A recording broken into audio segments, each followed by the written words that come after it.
Welcome, everybody, to Mentor Time. We have an interesting topic today that will be intriguing for you all because, at first glance, we think it's really easy to show how we've advanced in our careers.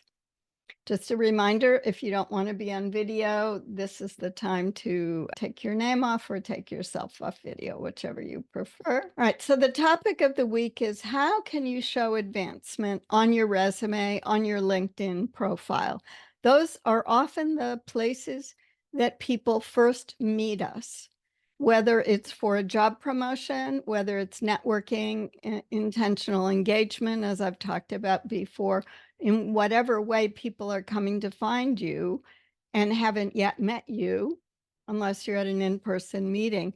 Almost always it's someplace online, or for job seekers, maybe your or a promotion or a job change, your resume. So let's get started first with a Slido poll, or you can put your comment in the chat if you don't want to launch the poll at slido.com or use the QR code.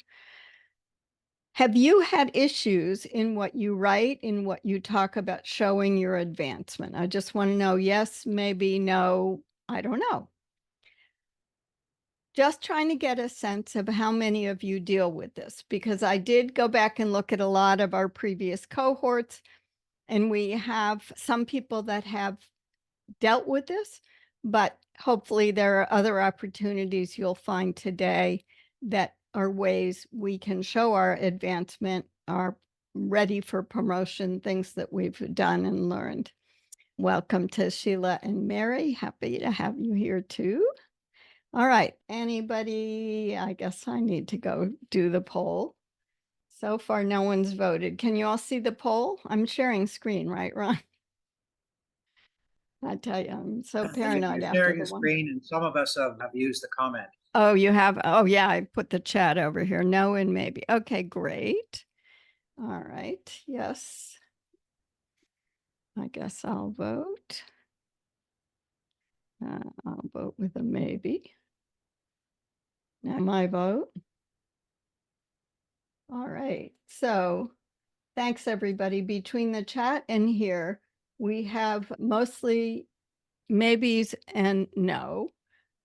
There aren't a lot of us here, but I think the important thing is we don't often think about it in terms of our career progression, but also the tools that are now here for us to use. And you'll hear us talk a lot about things that we have hit on definitely in the last 2 years of the course. Ron and I have talked a lot about scannability, readability, getting the reader's attention. So this is what we're going to do today. If my slides, there we go. We're going to talk about why is it helpful to show advancement and be intentional about it. Then some examples from resumes and LinkedIn in terms of people that this is blinded data and it won't be exactly what you or anybody else has submitted. I jiggered it around a little bit. That's a fancy word for I made up fake stuff in there. And we always end with what should you do? What does this mean for you? That's why you're coming here today, to keep updating yourself professionally. All right. Why is it helpful? You've heard me say this at least once if you've worked with me in any fashion, and that is this is your professional presence. This is your professional development. And this is for you to take a proactive approach to. It's a way for you also to claim your credit, not just to say, I got an award, but to show and claim what you've done in being promoted, in being given an expanded role, for example.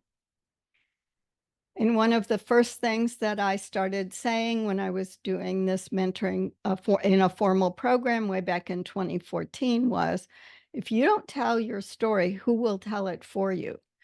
And we've talked a lot before about if you let someone else construct your story from what's written on your resume, what's written in LinkedIn, or what you say, then you're not taking control of the narrative.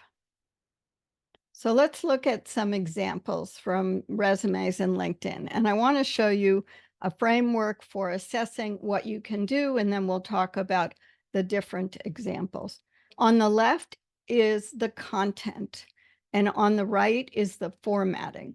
Many of you have heard me say that what you do when you write your bio para, your long CV, your resume, your LinkedIn profile, all starts with you doing a big data gathering stage, which goes on your long CV, cleaning it, aggregating it, figuring out how you're going to describe things. But it's not just all the lorem ipsum words in that I put overlay up with this icon. It's also how are you going to guide the reader? What I said a few minutes ago about scannability and readability. And I left a blank slide in here, so let's go on. So the first example is people who've had multiple jobs at the same company.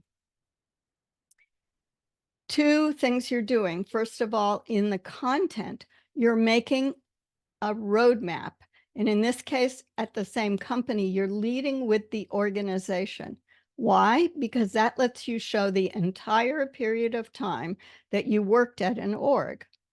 Why the roadmap? Why am I taking space there? In this case, 4 bullets and a couple line spacings, because that person who did this, you can glance immediately at where she's worked and over what period of time, and you see visually, you see the content says associate program manager, then senior, then program manager, then deputy director.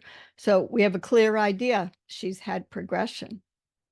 And you'll see this little I sign here. This is something where you're guiding the reader. You want to catch the reader's attention. On the formatting side, you want to indent all the positions under the org. Why? Because if you put them on the left, it still makes it hard for the person to absorb this is what you've done. Even without the roadmap, if you just indented them like this, your reader would quickly be able to catch the bolding. Oh, this person has had 4 positions.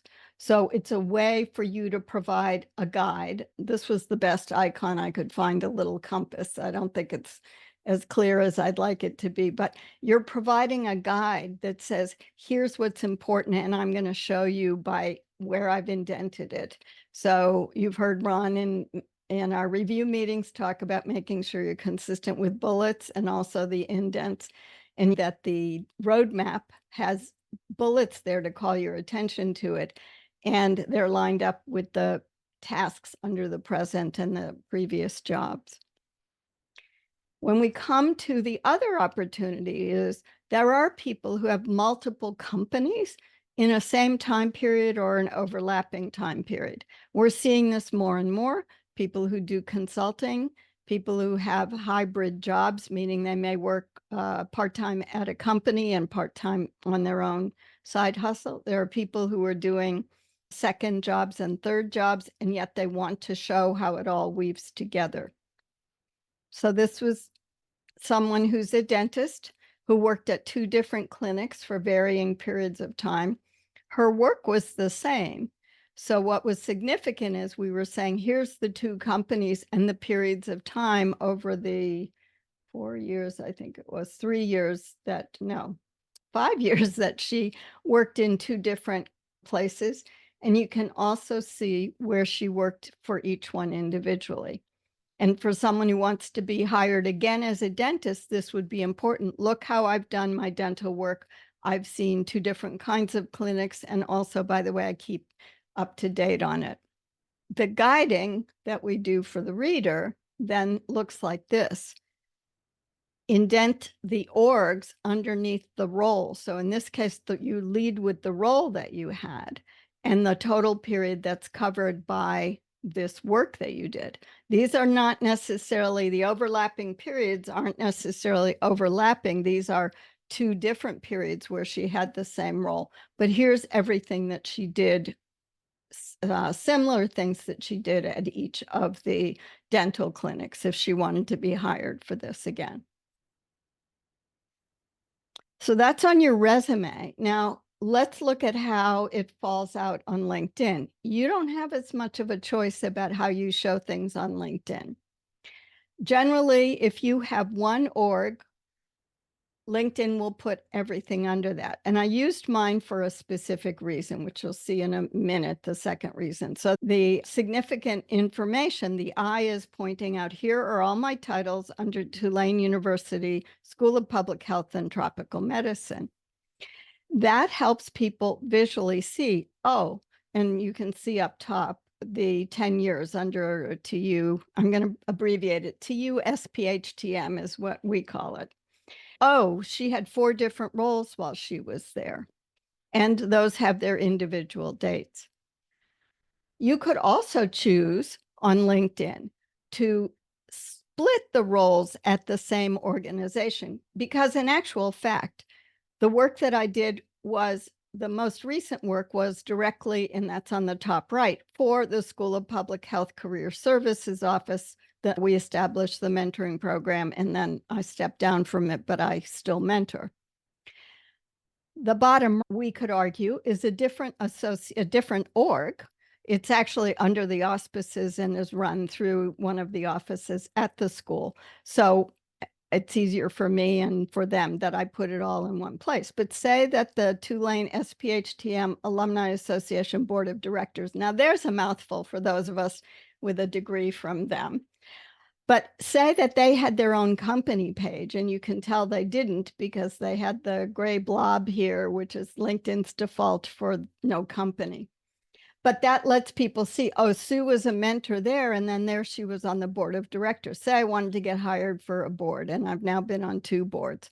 That would be able to show how I want to do it. And LinkedIn's not going to, LinkedIn will let you do that because you're putting in a different company name when you put it in. And if LinkedIn doesn't recognize the company name, they still, meaning has a company page for it, they'll still let you put it in. So that's how you can choose on LinkedIn to show your roles at the same org, but my roles were actually a little bit different, even though the org is the same.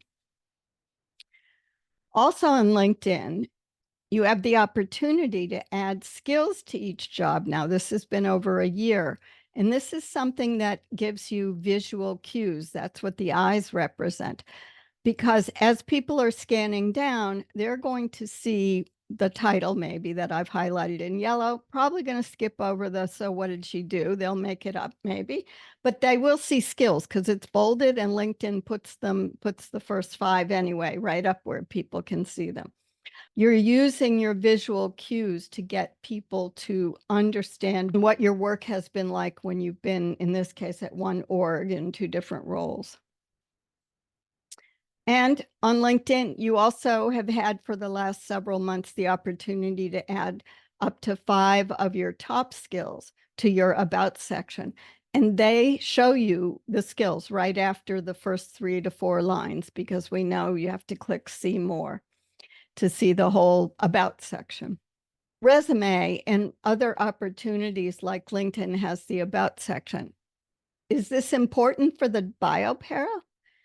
It depends. It may not be. For the person I showed you who had the roadmap of 4 positions under one company, she is so senior now, that was what was emphasized in her bio para.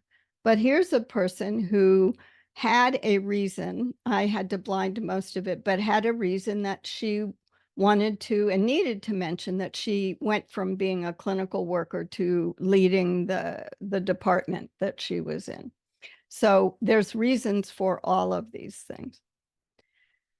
All right, so what should you do? Let's see, I see there's a comment. Remind me, Nada, in the discussion, I'm going to talk about company pages because this is a good opportunity to remind you all about them.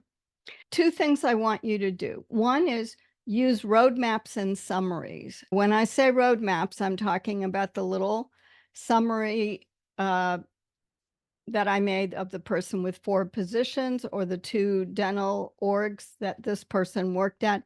Use that guidance right up top, kind of as a summary of this book is going to tell you about X, or this chapter is going to tell you about X. So you don't have to read through the whole thing. You can just figure that out. And Here's another example of ways you can use visual signals. This person had a lot more information in there, but I took all of her titles, I made up the universities, and she had similar roles at many places. At one place, she had 2 different roles that were progressively senior, but at the same org, so that you can see quickly if she summarized this for each of those sets of roles, she would be able to give these visual cues to a reader. On LinkedIn, might be a little bit harder for her to do the first and the last because they all have the same title, visiting doctoral researcher, but different locations. But she could put them in her about section if anybody wanted to do that. So similarly, you're going to use these visual signals, including skills lists in LinkedIn. And I have now recommended for the last almost year that you add skills to each of your jobs on your resume, and hopefully you've got them on your long CV too. But this is a way that you can take control of the narrative. For those of you who are consulting, we can talk about it in the discussion section, but this would be a similar way to stack together the like kind of work that you do, whether you had a different name for each of your roles or not. The second big thing, and this goes now with giving a guide to people, is you've got to focus on the left margin. And I just realized it never pasted my picture in there. But the whole purpose of this is to increase the scannability and readability. So I don't know where that buffered diagram went. Anyway, it was a copy of the one where I showed you down the left-hand margin, lining up bullets, not having too much open space on the left-hand side so that people can trail it easily, because they go from reading your bio para to skimming maybe the first line of your first most recent job, and then pick up about half of the page or the half of the paragraph before that. So there are no references today. Let me stop there. Ron, comments, and then we'll open it for discussion, and even if people have examples, I hope.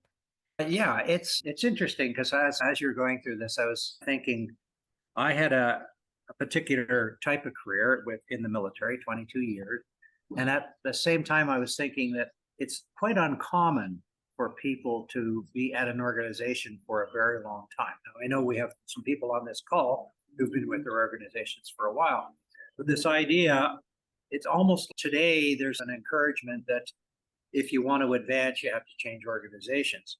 And so that's often how it is. So here you have this interesting challenge where you really do need to illustrate progression. And the progression is important because it shows that. Now, I guess the other side of it is, what if you have mostly lateral moves? In other words, most of what you've done is really move sideways. And so it's not necessarily been increasing responsibility, but rather you're, for whatever reason, you had to move to a different department, but you're essentially in the same role. So you get these kinds of different variations on it. And obviously, it's lovely to be able to show progression, especially if you are seeking positions of higher responsibility. But then there's those of us who are quite happy to be at our level of incompetence. And so we're quite happy to be at whatever level we're at. And so going laterally is also a desirable thing. So it depends on where the person is and how they're trying to manage their career. You made an important point, and I wrote a note about it the other day to myself, but decided I wasn't sure how to capture it here, but what you're explaining is exactly what I wrote the note about. You can show experience by the number of companies you've worked for. Now, you're not going to say I worked for 43 companies or even 3 companies. Your job is to show those transferable skills. But what you do get out of that example, Ron, is you show lateral moves, or just a little bit of progression shows flexibility, different cultures, different topic areas, maybe the technical work. There's a lot of things that you could show there. It's not as obvious. That I think would need much more work on the biopara. So you might have a sentence such as, oh, during COVID, Ron had to change jobs. Ron changed jobs 3 different times, but going from the automotive industry into healthcare and then back into supply chain logistics gave him a wider experience in X and Y learning or something like that, right? Is that what you're referring to? Yeah, so I think you capture it with this idea of transferability of skill across several domains. And so that's something that we emphasize for the people we're working with is that most of our skills are soft skills. I don't like that term, but they're Yeah. transferable skills. They Yeah. move because they have a wide purpose. They're like management is one of those, directing is one of those, where your understanding of the content isn't as important as your ability to affect the leadership and the direction that's necessary to move the organization forward. So this idea of transferability of the skill is certainly important. And so that's one thing I wanted to point out, really, was this idea that sometimes lateral moves are just as important. But here, progression, I agree 100%. And I think back on it, I was lazy. I was in the military. Progression just shows up because you change ranks, you do this, you do that. And I didn't have to worry about stuff like that because it just showed. And so it's not something I ever worried about. And that's why when you did the survey, I said, I never had to worry about that stuff because somebody else worried about it. And that's kind of it. But here with the folks we work with, the folks we work with are managing their own careers, and Right. that's the critical point. So Yeah. how do you progress? How do you manage your own career and show what you need to show in order to get that next job or that next position? Great. Thank you. I'm so glad you brought that point up.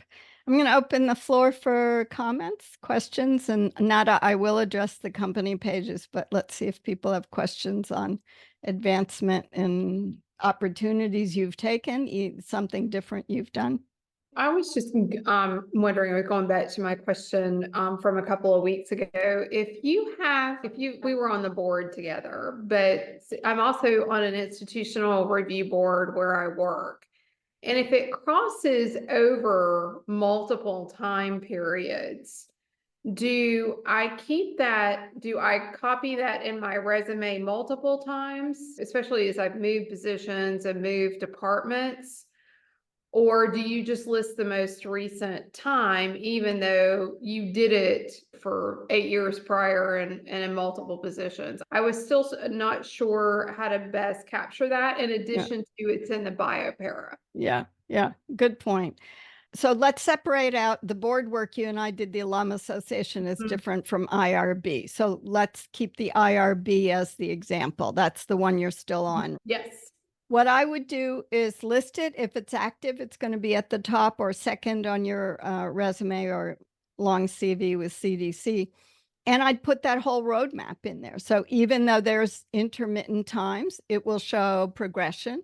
Even if it didn't show progression, if it showed member 2017 through, maybe you've got different department IRBs or different, maybe it's your liaison from your previous jobs where you were in different branches, so that you would be able to see those whole 8 years, a total of 8 years. And you could even say this in the description of the work, a total of 8 years in 4 different IRBs over a period of 15 years in 3 branches, blah, blah, blah, providing IRB member or leader resource roles or whatever it was. Does that answer your question better? I understand it better now. So it's one IRB, it's for the agency. Okay, that So makes it easy. Yeah, so it's separate from, it's just something extra that Right. scientists. Yeah, definitely keep it extra from your job. Okay, so was that, I just put it in the last one, or I keep it in every major position I've had as one of No, the. I wouldn't put it under your position at CDC. I would list it as it's an extra activity. It's like running, Oh, I it's over and above what's expected for your salary. That's the crude way to say, if you're not getting paid for it, you volunteered to be on a committee, and many of us do, then, and you're doing it multiple, because you've done it now across at least 3 roles if you've done more than 8 years. I would put it as a separate activity by itself because it shows longevity, it shows the work that you've done, and it actually shows the value that you bring just in that alone. Okay, got it. Thank you very much. You're welcome. Ron, did you have comments? Yeah, actually, it reminded me of a situation that I found myself in, and it never occurred to me until just now. I was asked by the organization I was working for, this is a civilian organization, to help set up a new software association for Nova Scotia. And I was part of that initial group who got it going. And it was the company's best interest to place somebody there. And for whatever reason, I was that person. And so it never occurred to me that was a privilege. It was something worth celebrating, and it was worth talking about, is the fact that they chose me. And so I would agree with you, it needs to be shown as its own thing, because the kind of work I did with the Software Association for Nova Scotia was quite different than what I did in my normal work. But it's worth commenting, selected by, or put some kind of a pseudo. It's appropriate to say selected by the employer to be their representative, blah, blah, blah. And so that it shows up, one, that they have confidence, and two, you have value that you're adding to this new organization in a slightly different capacity or completely different capacity, whatever it is. But I think that's worth noting. And I guess it's a similar thing to what Stephanie was talking about. Does that help you, Stephanie? Yes, thank you. You're welcome. Other comments?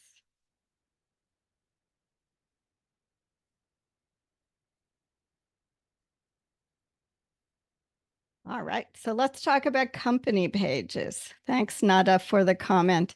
The gray blob is equal only to the banner photo behind your head. Suze, get that banner photo done. And then if you take the using course, we talk about things. We haven't incorporated company pages in yet, but LinkedIn came up with the idea of company pages, knowing that every brand, university, every kind of product that can be provided has its own website. But LinkedIn wanted to give companies a way to participate, to get more people there, to get their employers there, to get them wanting to pay to hire people through there, pay for recruiter and all of that. So they set up company pages. It is so much easier to set up a company page than your profile. Less than 5 minutes. And I started doing this with a couple women who were leaving government jobs, who wanted to retain, as they went into consulting, some of what they had developed as their intellectual property, their approaches and things that they had done. And I said, let's make a company page. And finally, a year later, I got smart and thought, oh, I need one too. But it's literally a one-page thing. There's more opportunities now, like your profile, a name, a logo, a tagline. They want you to put a tagline in, a location, size of the company. And the hardest part for me in the old days before Canva was getting a logo, because I finally paid on Fiverr to get one made for, I think, $20 at the time. So that you don't have the gray blob there, because the gray blob, and I saw someone very widely known yesterday present, and he has a gray blob for his own private consulting company. He's a university professor who's well known in communications. And it's, oh, how do I write him politely and say, you could set up this, even just using your book that you published as a logo. Anyway. So it's very easy to do it. And then what happens for me, last year I said to Ron, if you feel comfortable, I would love it if you would put yourself as an employee of me, of Sue Mentors, of my company page. So it shows that we work together, that we collaborate together, because we're already doing the courses together. And Ron agreed. So you can go there and see I actually have one other employee besides me. So company pages are helpful. And in fact, Nada, I can't remember because I feel like we talked about this. Do you have a company page for Parasite, the organization you founded in Sudan on microbiology? Yes, You do. but the source of my question is that my university, it has a page in LinkedIn, but my faculty it doesn't. So when I talk about my activities in my faculty, there is no page. So is this will affect the power of what I'm doing? I think you're fine with the university level, because when Stephanie and I started working together, our university didn't have our individual school, the one I showed you, the Tulane, blah, blah, blah. It just had Tulane University. So we both had ourselves as working on the board and the alumni association of the university. And then finally someone got smart, as people have been doing over the last, especially during the pandemic, but even before, more people have come online. So you can use your university, because it's only going to show to have a logo there. It's not going to affect what you describe as your role. And you can show that in your text, you'll say part of the faculty that you're in. It's not, it feels a little uncomfortable because we would like people, your university has a lot of different topics from English to microbiology to law probably, but we want you to be able to at least get the advantage of having those nice colorful logos down the left-hand side of the screen, which makes a difference, right? Does that sound like a solution for you, Nada?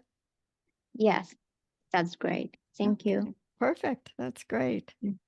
Ron, any other comments?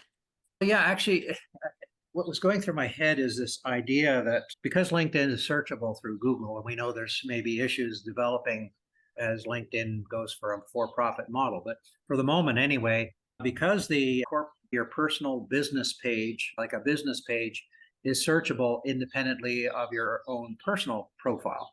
And so it's like a mini website.